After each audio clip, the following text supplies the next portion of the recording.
about that music, huh? Anybody like that?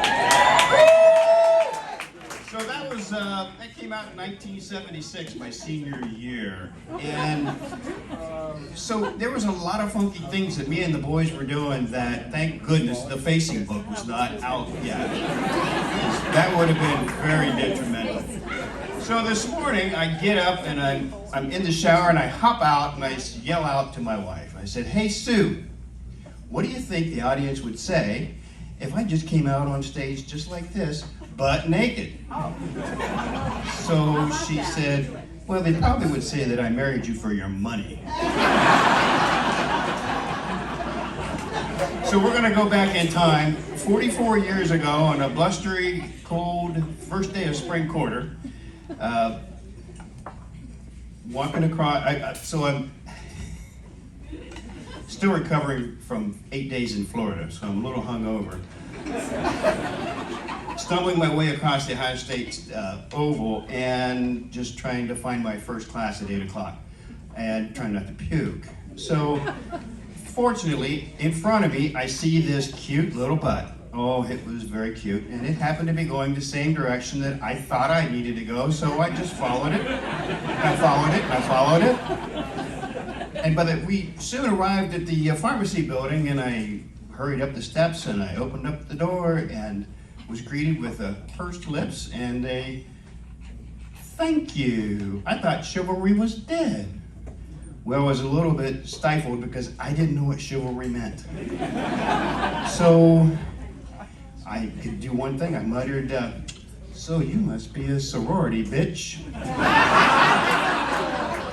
Or from Upper Arlington.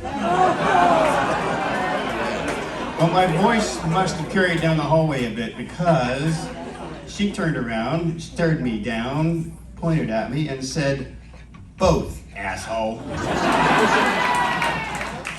So I was stuck. I was face to face with her and I didn't know what to do, but I knew I had to do something great.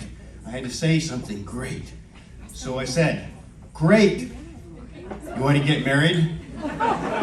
So in August we celebrate 42 years. How about that? So if you've been a licensed realtor for more than a month, you've got stories. And I've been licensed for 30 years, and I probably have a few stories. If I ever remember to take my Prevagen, those stories come to the surface. So my favorite was, the first week I was licensed, we had friends call and say they wanted to come see, or they wanted to go find a home with some land. So Sue volunteered me to do that, to be that team member, to help them find that land. And I thought it was because I've got a degree in horticulture and I knew everything there was to know about dirt.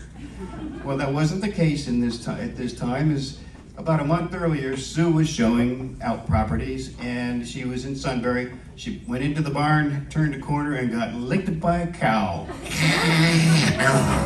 And that's not a good look for Sue Parrish. So I gathered up the MLS books that the Columbus Board of Realtors used to deliver to us every Friday.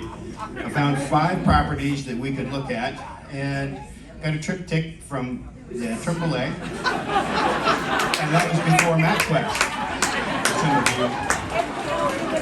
So I gathered up all my notes, took all my listing information, and jotted things down that I was supposed to do and those things I was not supposed to do.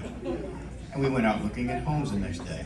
So after the third home, we were coming out, headed to my car, and I noticed there was a cat sitting on the sidewalk, not in the front. So I knew there was somewhere on one of the sheets I had written down, "Don't let the cat out." Well, the chase began. 45 minutes later, with bloody stump for arms and hands, we got that cat back in the house and went about our way. About 6 days later, I got a call from the listing agent, and she said, "Hey, my clients got back to their house. They've been gone for about a week, and they noticed that when they went inside, all the carpet was torn up, the blinds were shredded, and there was a tired, hungry, pissed off cat." So I thought, well, what the heck? What am I supposed to do about that? I'm not responsible for them to get their pet care when they're gone for a week. Silence. She came back on and said, "Hey, dumbass, my clients didn't need pet care. They don't own a cat." So I decided right then and there, I better make a few phone calls. And yes, my clients did buy the house. Thank you, Jesus. So, February, they celebrated their 31st year in that house, which they lovingly call the cat house. So, I want to wrap this up. I want to thank Mike Barker for inviting me up here. This was crazy. This was just a great experience, and I hope I don't get to do it again.